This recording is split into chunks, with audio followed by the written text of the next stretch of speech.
Welcome to a new edition of the Neon Jazz Interview Series with award-winning veteran jazz trumpeter Carl Fischer. He talked about his new 2022 single. It's a cover of What a Wonderful World, done as a tribute to the greats that postured as more than just trumpet players. They were also innovators in the music, styles, and social movements that surrounded them. Louis Armstrong, Dizzy Gillespie, Miles Davis, and Maynard Ferguson.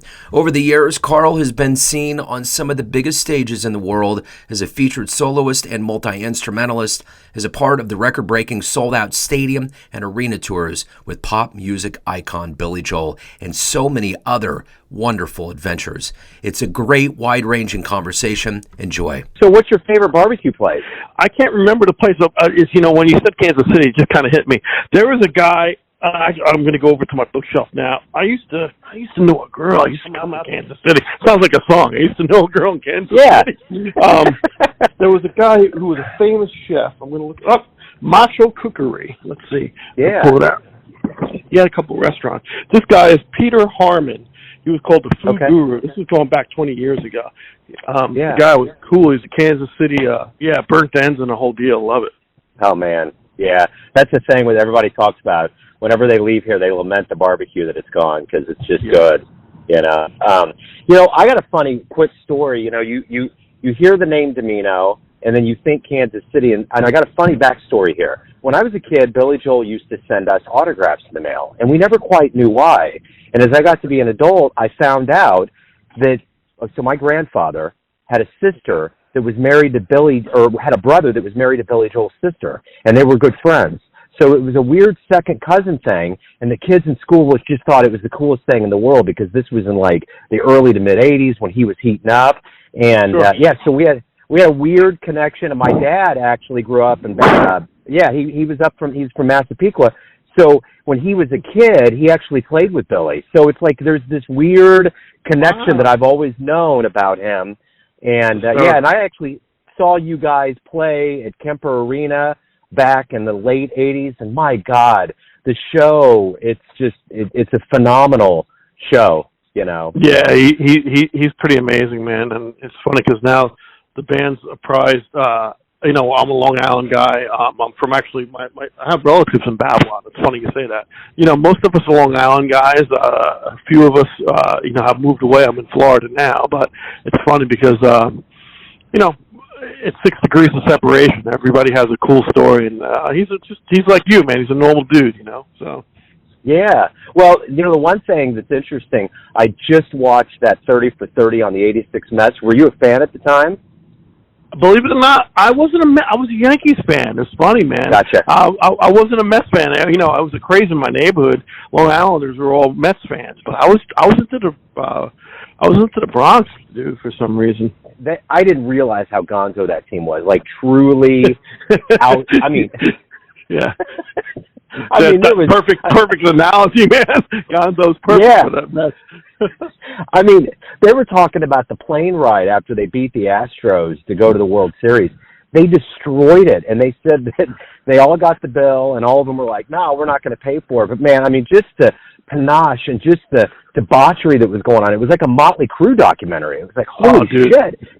Yeah. Joe. Now, so were you a Mets fan? Oh, my God, yeah. In fact, it's weird because in '85 the Royals won, but I was a Mets fan because I had just gone up there to Long Island to my dad's place, or my grandfather's place. So I just kind of got grandfathered into it. But whenever they, really hit '86, I was like, this is unbelievable. I was a big, sports fan. So, so I just kind of hopped on the wagon, and it was a good ride, man, for sure. But, man, you and I will bullshit about this for weeks. It's hysterical. So I don't know if you're aware of this. Me being a Bronx, I was into the Bronx Bombers. But I don't know if you're aware, but Billy closed and reopened Shea Stadium. So I actually was involved with that gig. Actually, the one platinum record I have hanging in my office is called Last Play at Shea. And we closed it, I want to say 2007 or 2008. I can't remember the year. But we closed Shea Stadium down. And Billy, being a Long Island guy, he was a Mets fan. And still is a Mets fan. And I was a fucking Yankees fan. It's hysterical. So anyway, long story short, Billy has all these acts come. Roger Daltrey and The Who. McCartney opened Shea Stadium with the Beatles back in the 60s. Yeah. So, man, I mean, it was like, if you watch this DVD, it's called Last Play at Shea, and it's exactly 100% right. I ended up hiring a bigger horn section, and the keyboard player, we hired a string section. We wanted this big grandiose thing. Garth Brooks came. We had a whole bunch of guests. But the creme de la creme was we were hoping that McCartney was going to come. We weren't sure. He was coming from London from another gig. So long story short, he landed about 15 minutes before we went to Encores, and he had a motorcade from JFK Airport to the backstage. So I'm just getting off. We just finished the last tune. We're getting ready to go to Encores. I go down, and there's Paul McCartney. He showed up. So, Wow. not only did he open it, he closed it, and so it was pretty amazing, man. So that the Last Play at Shea was, but shit you not, I had a Yankees hat and pinstripes in my road case behind the stage. I didn't have enough balls to wear it. I didn't have enough balls to wear it, Joe. But you had to represent. You can't turn on your people like that. So you were representing. Exactly. Yeah. You don't want to create a riot. That there's times in your life where you believe in the existence of a higher power, and that right there, the fact that Paul made it and all of it came together, that's beautiful. That's poetic. It was amazing, and even the driver that drove him was the same driver that drove him to the stadium in the '60s. Oh, wow!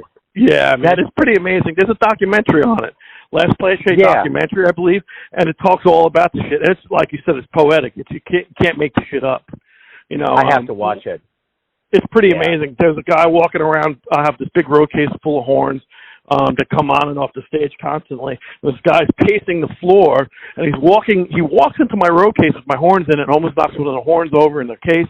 I'm like, and it's this big dude. I'm like, can I help you, sir? Because, it's a close backstage. I'm like, can I help you? He turns around. He goes, no, Carl, I'm sorry, man. I didn't mean to knock into your shit. It's Garth Brooks wearing a Mets jersey. I'm like, wow. And the guy was the coolest dude, and he knew everybody's name in the band, which I thought was totally unbelievable. And he said, I'm just really nervous. I said, dude, you're Garth Brooks. What the hell are you nervous for? He goes, this is Billy Joel on his home turf. He goes, this is Billy Joel on his home turf. That's why I'm nervous. And he came, he sang Shameless, which is like a country version. It's one of Billy's tunes, and he did a country version back in the day, Garth, and it was the #1 hit for Garth. So he came off the stage, and I said, you still nervous? He goes, no, I'm good now. So he was just a cool dude, man. I could go on for hours about that night. But anyway, I'll shut up now.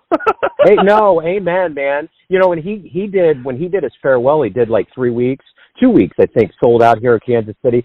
Man, you find out real quick, even if someone's famous, like how cool they are. Like I've always heard that Garth is like one of the nicest cats in the room, like just straight up cool guy. Straight up. Billy, I've always gotten that feeling. I remember seeing behind the music on him, and he was just, he was just the dude, man. And he was kind of like a lot of these guys that when they get big, they're like, my God, I'm just a guy playing music. But I always think about Billy as the piano man. He's the guy that would probably like to be in the bar doing his thing. In fact, one real quick story. I don't want to deviate too much. There's a local cat named Joe Cartwright. He's a piano player here. He's been doing it for years. And he told me a story when I interviewed him that Billy, after a show, came up, and no one really knew that he was there, but he loved Joe, and he sat there, and it was kind of like the piano men were together, and he said that Billy was always cool and took care of him. So, hey, this, explain to me. This is a great story because we were in Kansas City. This is going back about 13 years ago. We were at the Four Seasons, and there was a piano player playing at the it was either Four Seasons or the Ritz-Carlton. I can't remember. We stayed there all the time. And sure as shit, Billy calls the band. He goes, hey, man, I'm going downstairs to hang out. And he ended up hanging out with this piano player and playing. That's it. It was Joe Cartwright, and it was probably at the Ritz because he played there all the time. And I remember, I remember Joe telling me that story. Yeah. That was it. I was there for that. I remember that very well. Because now check this out. At the Ritz, Joe Cartwright, because I remember meeting him. He was a solid dude, man. Tell him I said hello. So now check this out. This is really freaky. The bellman at the Ritz-Carlton is a trumpet player. Yeah. And I used to play with Maynard Ferguson. I used to go through Kansas City. This guy was a Maynard Ferguson freak. So I check into we've been through Kansas City multiple times. Every time I show up, and I became really good friends with this guy. And this guy was giving me his horn to play with Billy, with Joe. And I think I was drunk. I didn't want no part of it. And I was just like, no, it's, let Billy do his thing. But it's crazy, man. And then that same week, he took me to the Blue Room. Was that the place? Yeah, dude. Yeah, man. Yeah. We hung out at the Blue Room. I did play at the Blue Room. So yeah, what a great city you have, man. Everybody's so cool, you know. Yeah, people love it here, man. I mean, it's like everybody kind of rotates back around. So yeah, I'm glad you guys have great memories, and it seems like everybody that comes here, there's just kind of, like you said, the 6 degrees, Long Island. There's always this like world from Florida to New York. It's kind of the same thing with Kansas City. Yeah, it's a beautiful serendipitous thing. But yeah, man, Carl, it's great to catch up with you. And you know, I think the thing that's interesting, that's been haunting obviously for 2 years, is this whole pandemic thing. And for cats that are getting out with new music, hopefully we're going to start hitting some better times in 2022. What a wonderful world, wonderful single. You have a great ensemble going on here. Talk to me about this project. Oh, thanks, Joe, man. Yeah, no, it's been a long time coming. It's been about almost 3 years, give or take, stuck in my head, this whole project with Ted-I, which is called Tribute to Evolutionary Trumpet Icons. And it actually happened on the road with Billy. You know, there's so many great trumpet players that are not only wonderful trumpet players, but added so much to just American jazz music. And, you know, I could go, there's a lot of them, but the 4 I picked was, you know, starting with the father of jazz, basically, Louis Armstrong. And then, you know, jumping into the bebop thing, Dizzy Gillespie, which is you know, another love affair I have with Dizzy, as far as also with Pops. And then, you know, you talk about just totally changing the game, playing modal, more melodicism, is, you know, the birth of the cool of Miles Davis. You know, not only do these guys, you know, were great trumpet players, but their music changed the landscape of what we call jazz, I believe. And then the 4th guy I picked, there was about 10 guys I picked, but it was a symbolization with my career, was the late, great Maynard Ferguson. I was with Maynard's band for over 12 years, and Maynard had such an affinity for Pops, Miles, and Dizzy. He was great friends with all those guys. And even though Maynard wasn't, I say, a luminary as far as composition-wise, when Maynard would play, you just knew it was him, and he did so much for the music commercially also, going into high schools and colleges and bringing young people up. So I wanted to kind of do a tribute to these gentlemen in my own way. I remember Maynard always saying to me when I was in his band and recording with him, he would always tell me, you know, okay, now play like yourself. You know, don't try to play like me. Don't try to play like Dizzy. And that was one of the biggest lessons I learned from Maynard. And that kind of held true with this project that got stuck in my mind with Ted-I, was trying to, you know, have one step forward or 2 steps forward and one step behind me in the past in honoring these guys. So it kind of worked out really well. And I was very lucky to run into some old friends of mine here when I moved back to Florida. A guitar player friend of mine who I actually went to school with back in the day in the 80s was here in town, and we kind of drummed up a relationship. And I ran into a drummer friend of mine that was a friend of a friend who I really dug playing with, and this bass player I played with about 25 years ago also. So having LaRue Nicholson on guitar and Luis Alicea on drums and Patrick Bedison on bass was a really nice foundation. We rehearsed for a long time, and I put these arrangements together and rehearsed them and played them before we even recorded them, just to kind of make sure I was doing it justice. So hopefully that explains a little of that, Joe.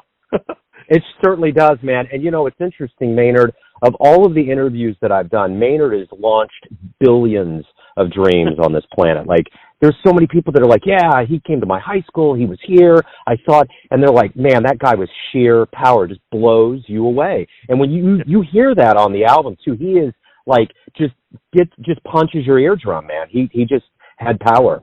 Yeah, Maynard was an anomaly, because not only did he have power and intensity, he played, to me, he played a ballad like nobody could. He had a side of his playing that a lot of people don't really recognize. If you listen to Maynard play ballads, it's something like of an opera singer, and very poetic and beautiful. And if you listen to Maynard back in the day, I'm sure you heard these recordings. He did some recordings with Clifford Brown and Clark Terry playing bebop. And he's hanging playing bebop, man. Maynard would play some bebop that was just to come out of the blue, and we'd be like, oh my God, you know, it's just first degree of separation because he was hanging with those guys back in the day. I mean, he told me multiple stories about playing Birdland back in the 50s with the Birdland Green Band, with Maynard's band, and his best friend was Miles Davis. And Miles had a small little band with John Coltrane and Cannonball Adderley. And so they would swap sets. And so they'd open for each other. Miles would open one night, Maynard would open another night.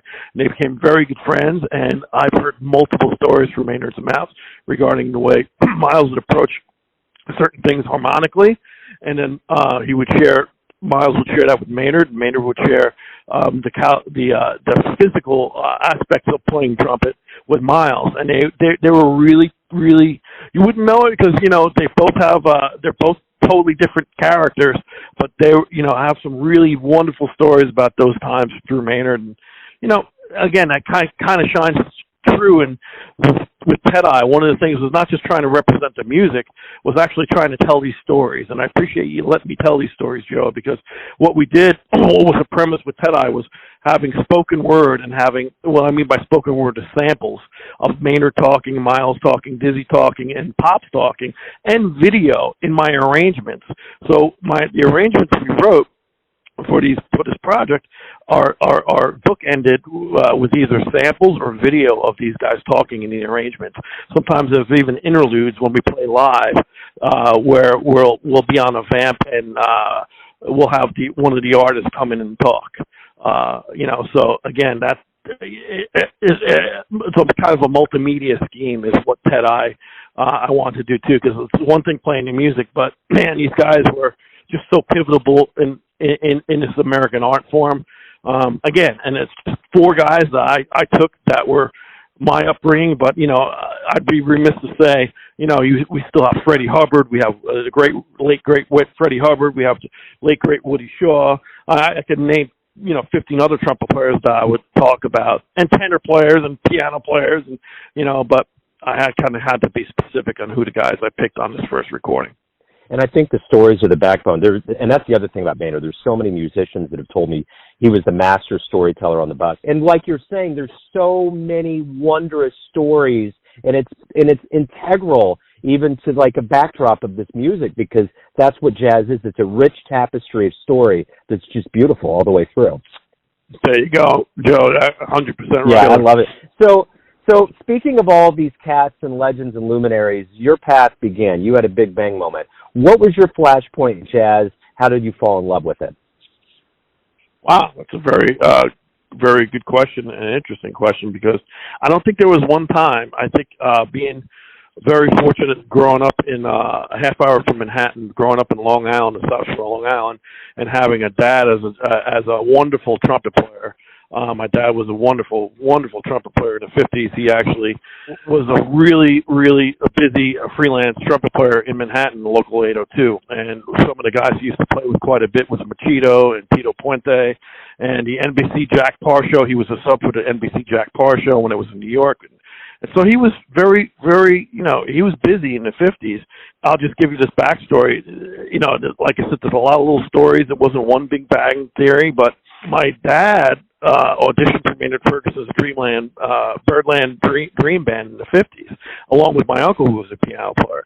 They went to the audition, and my dad heard all these trumpet players playing unbelievably, and he just shook his head, and my uncle and him just left. They were like, man, these guys are dealing. We can't deal with this. Long story short, bands played in Birdland. My dad would go and have a drink after his sets.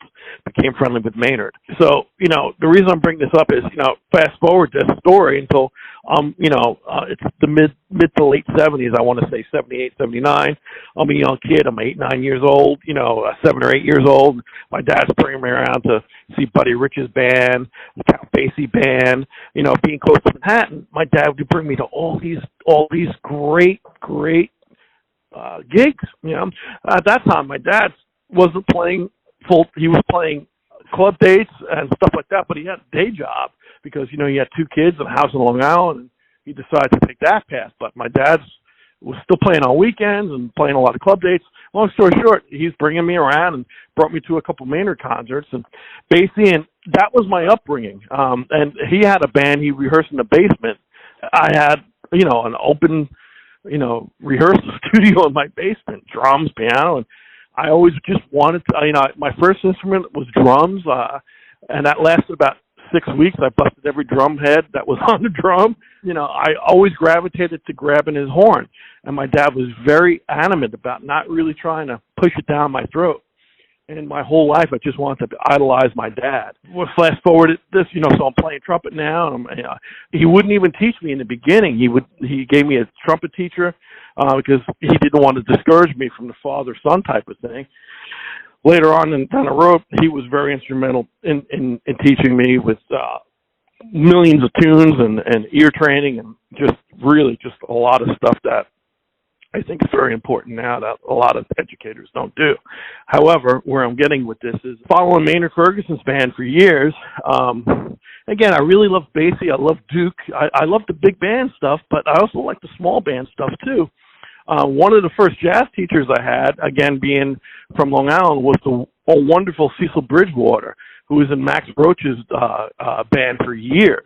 So I used to, he was my jazz trumpet teacher. I used to go to the Blue Note and see Max Roach and Dean Pope and all these guys. It was just being an upbringing of being in New York was so great for me.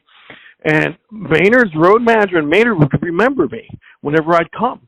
So my dad took a picture of him and Maynard in the 50s, and it was with his my father's first wife, and he cut. My dad actually cut the picture of his first wife out, the picture, and showed it to Maynard, and actually gave it to me to show to Maynard. Maynard remembered my dad from back in the 50s, and so they became not really good friends, but they were, they remembered each other, and they kind of developed a friendship. And throughout the years, man, I'd always come see Maynard and bring that picture, and he would remember my name. And the road manager at the time, who was with Maynard for years, remembered us. And I would think it's a culmination of just, I know I'm kind of going around the block here 10 times, but it was a culmination of just being, having a great upbringing with my father and mom, very supportive, being in a city where I just had so many great musicians and having the visibility to go see them.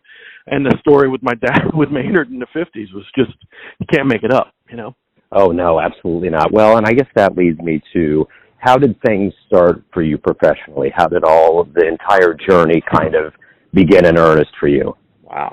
Man, you got some serious questions, Joe. Yes. Man, and I'm talking about me going around the block. Again, I'm not a very conventional guy. I've never been. So the Cliff Notes version, which is still going to be a long version, is I left high school early. I left when I was a junior. I went and got my GED. At that time, I wasn't digging going to school, and I actually had multiple offers for great music schools to go, full scholarships, to go, and I just wasn't feeling it, man. So I just, I went on a road. At 17, I decided I was going to go on a road.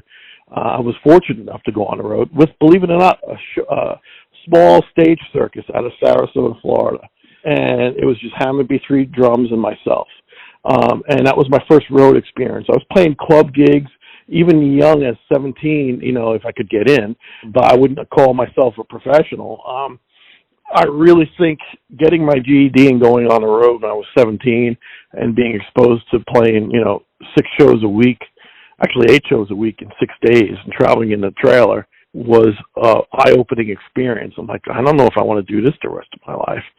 So I really boned up on trying to play a lot of different musics well, not just jazz, because as Maynard would say, how many fourth trumpet players are there in a big band? There's not a lot of big bands around anymore. You have to play a lot of music, and you have to be able to play a lot of music well. And I noticed that playing with the circus. So long story short, got off the road with that, and my parents retired in Florida, and I was living in Florida. I did about 4.5 years in Florida at that time in the late 80s. And in 90, I was saving money trying to go back to New York because I knew that's where I wanted to be. Not only was the music there, my friends were there, and, so I finally moved back up to New York and playing a lot of clubs, like everybody does, However, I didn't have the school situation. I didn't have the friendships of school, but what I really learned was I made every jam session. I played with every big band, reading band I could. I'd go to rock sessions at the China Club. I'd go blues sessions. I would do as many things as I could, and I was very lucky. A friend of mine, a wonderful writer, composer, arranger, Andy Farber, tenor player in Long Island, was friends with. I was hanging with him. We were studying a whole bunch of scores, Duke Ellington scores and stuff like that. And we were playing a lot together. He mentioned to me, he goes, "Hey, there's a big band getting together for Lincoln Center." I believe this was the winter '91, I believe it was. He goes, "David Berger's arranging a whole bunch of Duke Ellington stuff and getting the original arrangements from Duke, and it's going to be headed by Wynton Marsalis." He goes, "Would you be interested?" He goes, "I heard there's a stage manager. There might be a production assistant thing happening. I don't know." He goes, "But, you might want to make a call to this guy and see, if you can get a gig." So long story short, I made a call to this guy, and this guy was the late, great Andy Randazzo, who was a trombone player with Stan Kenton's band. And he was actually putting together the touring personnel for Lincoln Center, helping out. And so I had an interview with him. He goes, "What do you do?" I said, "Well, I'm a trumpet player, but I really love Wynton." Lou Solf was playing lead trumpet. Sir Roland Hanna was playing piano. Marcus Belgrave was playing second trumpet. Jerry Dodger was playing alto saxophone. All these guys I was big fans of. I said, he goes, "Well, what do you know about setting up a stage?" I'm like, "Absolutely nothing, but I'll learn." So anyway, long story short, I went out for 3 days. They had a 3-day little one-off tour. We went out. The first day, I remember, the band soundchecked, and soundcheck didn't really go too well. But I had my horn, and the second day, soundcheck did not happen. And I remember Wynton's sound engineer, Dave Robinson, who has been with Wynton for years, seeing my horn earlier that day. He goes, "Hey, get that horn out, play into these microphones for me for soundcheck."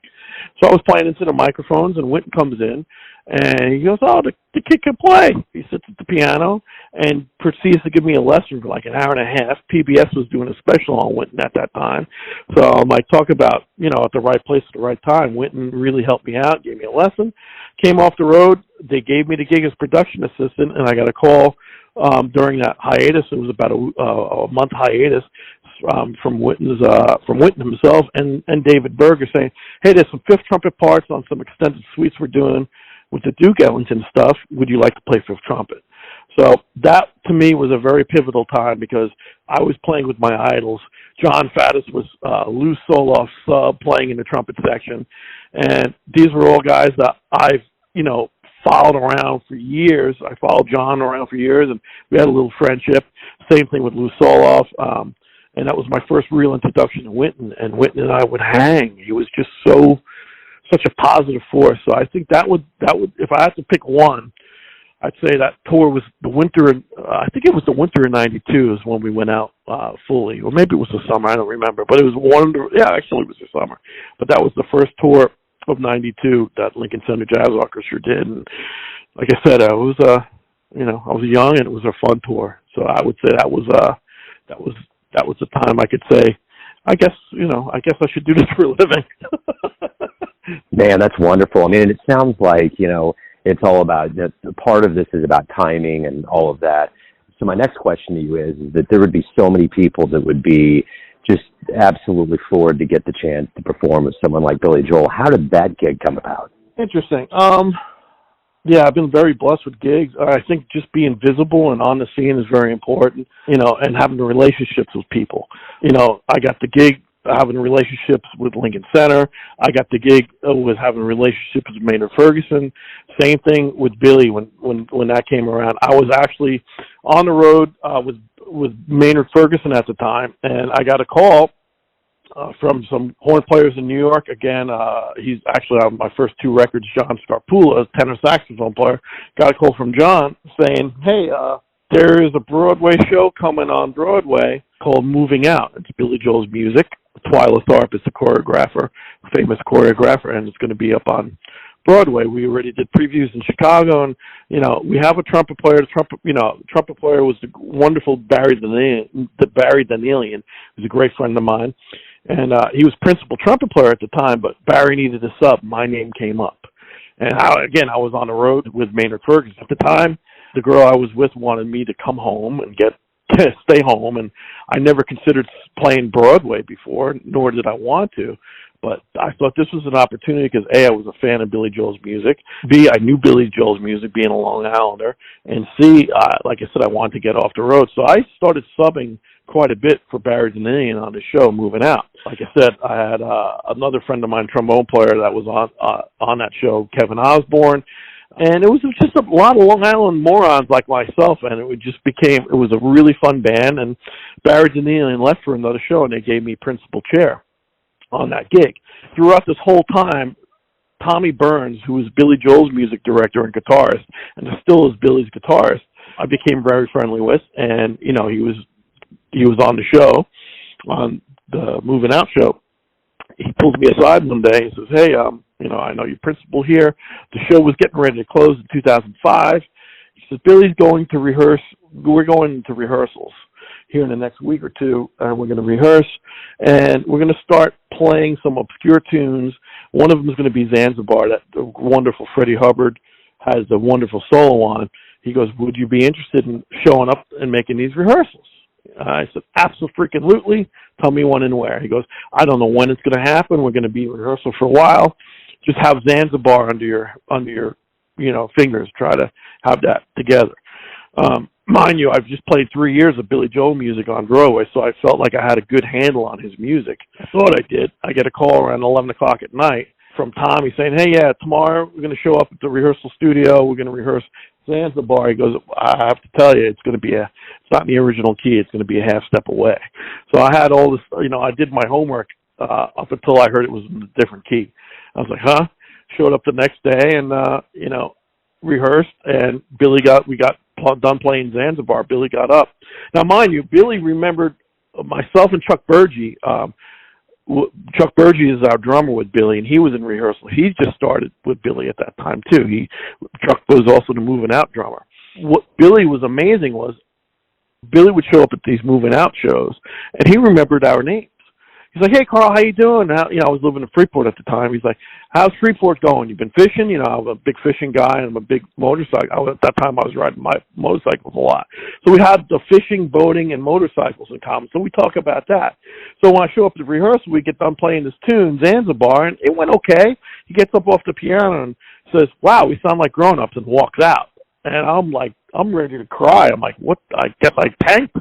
And everybody's high-fiving me like, no, he comes back, he says, "Let's do it again." We played it again and realized that Billy equated, the analogy was Billy was equating grown-up music to jazz. He says, "We're not like a rock and roll band, we're playing jazz now." So that was kind of interesting, and they just kept on asking me back, and I guess I'm like a disease, Joe. I just kept on coming back. So that was how that happened. And originally, when I joined the tour, it was just supposed to be for 12 Gardens. First record I did with Billy was called 12 Gardens Live, and it was just going to be a 12 Garden run, and we were going to be done. It wasn't this big drawn out tour, but he just kept on selling out these concerts, and they kept on asking me back, "Well, we're gonna play Florida, or we're gonna go out to this. Would you be interested in doing it?" I'm like, "Absolutely, love it." So it just really worked out throughout the years, and 16 years later, I'm pinching myself, amazed that I'm still here, and we're having a great time, man. We really are. I'm very fortunate to be in this organization. And I guess that's the one thing. You have this part of you have this other project. You're a solitary musician on your own. So my question is, what do you like the best about being a professional musician? Every day you get to wake up, you get to create music, whether you're in a band or you're on your own, and this is your life. What do you like the best about it? That nothing is I'm not punching a time card.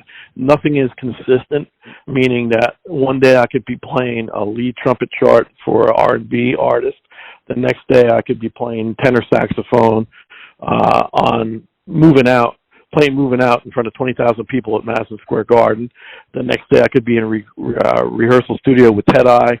There's no 2 days that are the same.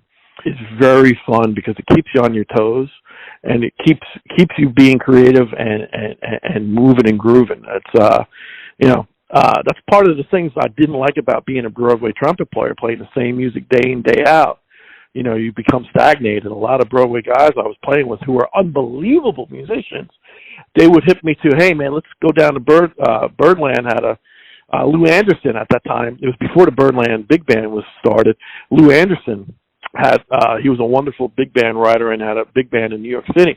And man, we'd go down. I'd play with Lou Anderson's band and sight read music, and just try to do as many different things. And a lot of Broadway guys were very smart in trying to do a lot of different things to counteract playing the same music so many times.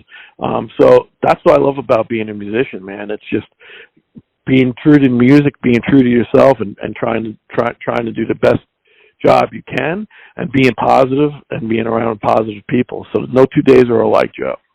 And I guess the other part of this with COVID is, now that everybody's getting back out to see shows, what are you noticing that's different with audiences, and what do you hope we all, collectively, musician and the audience, realizes about the power of live music that we've been largely away from for 2 years, kind of when we get back in earnest?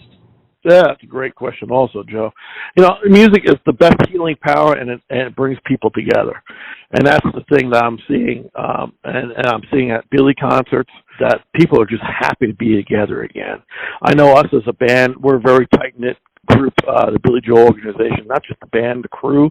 I mean, we have 70 to 80 people on our crew and band, and when we get together. I'm flying to New York, I'm playing the Garden. I fly tomorrow, I'm playing Madison Square Garden. We have residency there. We've been there 7 years now, once a month. And it is like going to my uncle's house. It is just a family atmosphere. And not only the band and crew, but there's some fans that we have. We have the world's best fans. We know fans by name. They come and hang out. They come to all these concerts, and you see everybody, and we're all together again. And it's something I can't explain. It's definitely a family. It feels like I'm back with family, and it's a wonderful thing. And the one thing I'd like to see, I started this during the pandemic. I started a web hang, a social media hang, to bring in my friends, whether it be musically or industry wise. And so every week we would do a hang via Zoom on social media, on YouTube and Facebook. And now we have 61 episodes. And that was me and my manager, Stephen Wright. We wanted to do something to keep the community. We were bored. We wanted to hang out with people. And so we would bring our friends. And last week I had a guest, Chainsaw, Ricky LaPointe, who is a guitar tech with Billy Joel. And so, again, it's just the pre- and post-pandemic thing is I really think everybody is happy hearing the music and sharing just the whole experience. And I just hope that we can continue doing that and being safe. And, I'm really hoping now with Ted Eye and my three other bands I have that are not Billy, 3 other bands I have, I'm hoping that it's going to open up for me where I can start going out and playing and teaching. I love going to colleges and high schools and talking about what you and I are talking about right now, just trying to have a sense of community and share music and stories with everybody, because without that, man, the world is a very dull place in my eyes. So. Absolutely. So it's all going to come down to this, Carl. I got one last question, and everyone has a perception of you, your family, your friends, your fans, but you wake up, you live your life, you perceive who you are. Who do you think you are? I'm just a freaking dumb Long Island guy that plays trumpet, that likes to go fishing and likes to tinker on boats and motorcycles. Beautiful. It's just very simple, man. Everybody has passions, and when I wake up in the morning, I'm very fortunate. I get to play music. I get to turn wrenches on things. I like going fishing. It's just everybody does the same things. Follow your passions, and if you can follow your passions and make a living doing it, hey man, I'll leave this quote with you, and it's one of my favorite quotes my dad ever said to me. You go try to make a living your whole life and provide for yourself and your family. My dad drove a garbage truck. In the morning, he got up and went to work. He'd get off his garbage truck, he'd take a nap, he'd take a shower, and he'd get dressed up in a suit and tie, and he would be whistling and would smile from ear to ear and put his trumpet around his back. He goes, now I am going to play. Try to make a living when you go to play. He goes, because anybody can work. But if you can make money going to play, no matter how you look at it, whether it be loving your job, if you're a basketball player or a musician, or have pride in what you do and do your passion. And I've made a living going to play. I don't go to work. The work is the traveling. The playing is the play, and that's very, very fortunate to have that. Man, that's beautiful. I love that. Carl, thank you for taking a minute out, opening up about your ventures and life and music. It's been wonderful and illuminating, man. Good luck as we move forward. Joe, you're a gentleman. I appreciate spending time with you, and can't wait to come through Kansas City. Come through anywhere with Billy. Please drop me a line and say hello. I'd love to hang out and have some barbecue with you, my friend. Oh, man. Yeah, let's break bread and have a drink. I'd love it. Absolutely. Thanks for listening and tuning in to another Neon Jazz interview, where we give you a bit of insight into the finest players in Florida, New York City, Kansas City, and spots all over the globe, giving fans all that jazz. Thanks to Carl for his time, honesty, and cool. If you want to hear more interviews, go to Famous Interviews with Joe Domino in the iTunes Store. Visit neonjazz at youtube.com, and for everything Neon Jazz all the time, go to the neonjazz.blogspot.com. Until next time, enjoy the jazz, my friends.